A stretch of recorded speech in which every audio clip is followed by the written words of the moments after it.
ನಮ್ಮ ಹುಡುಗಿ ಇವತ್ತು ನಂಗೆ ಚಾಕ್ಲೇಟ್ ಕೊಟ್ಬಿಟ್ಟು ಬೆಳಗ್ಗೆ ಎದ್ಬಿಟ್ಟು ಮಸ್ತ ರೆಡಿಯಾಗಿ ಎಲ್ಲಿ ಹೋಗ್ತೀನಿ ಅಂತ ಯೋಚನೆ ಮಾಡ್ತಿದ್ರು. ಇವತ್ತು ರಾಮನವಮಿ ಇದೆ, ಎಲ್ಲ ಕಡೆ ಪಾನ್ಕ ಕೊಡೋಕೆ ರೆಡಿ ಮಾಡ್ತಾವ್ರೆ. ನಾನಿದ್ರೆ ಪೇಪರ್ ಮಿಸ್ ಮಾಡಿದೆ ಎರಡು, ಹಂಗಾಗಿ ಪೇಪರ್ ಹಾಕೋಣ ಅಂತ ಲಿಫ್ಟಲ್ಲಿ ಹೋಗಿ ಮತ್ತೆ ಪೇಪರ್ ಹಾಕ್ಬಿಟ್ಟು ನಮ್ಮ ಹುಡುಗನ ಕರ್ಕೊಂಡು ಬಂದೆ.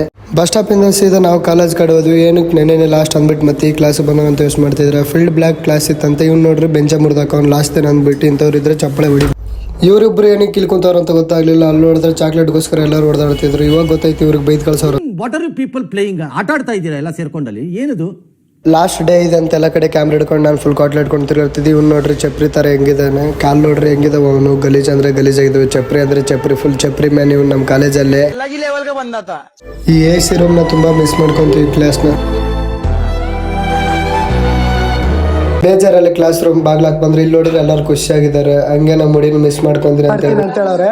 ಹಂಗಾಗಿ ಮೋದಿಜಿನ ಎತ್ತಾಕ್ ಬಂದಿದ್ದೀವಿ ನಾನು ನಮ್ಮ ಫ್ರೆಂಡ್ಸ್ ಸೇರ್ಕೊಂಡು. ಜಾಸ್ತಿ ಏನಾದ್ರು ಲಾಕ್ ಡೌನ್ ಮಾಡಿದ್ರೆ ಮೋದಿಜಿ ಎತ್ ಹಾಕ್ತಿವಿ. ಅದಕ್ಕೆ ಹೇಳ್ತಾ ಇದ್ವಿ ಐಪಲ್ ಗಂಟ ಲಾಕ್ ಡೌನ್ ಮಾಡಂಗಿಲ್ಲ. ಏನಂತೀರಾ ಗೈಸ್? ಮೋದಿಜಿಗೆ ಆವಾಜ್ ಹಾಕ್ಬಿಟ್ಟು ನಾವು ಸೀದಾ ಬಂದ್ವಿ. ಇಲ್ಲಿ ನೋಡಿದ್ರೆ ನಾವು ಫ್ರೆಂಡ್ ಊಟದಗೋಸ್ಕರ ಕಿತ್ತಾಡ್ತಾವ. ಶೂಟ್ ಮಾಡಿ ಸಾಯಿಸ್ಬಿಡ್ತೀನಿ. ಇರಿಟೇಷನ್ ಕಣ್ರಿ, ಕಳ್ಸಿ ಆಚೆ. ಅಲ್ಲಿದ್ದ ದಾರಿಯಲ್ಲಿ ಹೋಗ್ತಾ 3 ಕೋತಿಗಳು ಸಿಕ್ಕಿವು. ಕೋತಿಗಳು ನೋಡ್ರಿ ಹೆಂಗಿದಾವೆ. ಸೀದಾ ಊಟಕ್ಕೆ ಬಂದ್ವಿ. ಅಲ್ಲಿದ್ದ ಏನಕ್ಕೆ ಊಟಕ್ಕೆ ಹಾಕ್ತಾವ್ರ ಅಂತ ಕಮೆಂಟ್ ಮಾಡ್ರಿ ಗೈಸ್. ಗೊತ್ತಿದ್ರೆ ಕಮೆಂಟ್ ಮಾಡ್ರಿ. ಊಟ ತಿನ್ಕೊಂಡು ವಿಡಿಯೋ ಎಡಿಟ್ ಮಾಡಿರೋದು ನಾನು ರೆಡಿ ಇಟ್ಕೊಂಡಿದ್ದೆ ಟೊಯೋಟೋ ಅವ್ರಿಗೆ ತೋರ್ಸಕ್ಕೆ. ಅಲ್ಲಿದ್ದ ನೋಡ್ಬಿಟ್ಟು ಅವ್ರು ತುಂಬಾ ಗುಡ್ ಅಂದ್ರು. ಎಲ್ಲ ತೋರಿಸ್ಬಿಟ್ಟು ಬಸ್ ರೇಸಲ್ಲಿ ಮನೆಗೆ ಹೋದೆ ಅಷ್ಟೇ.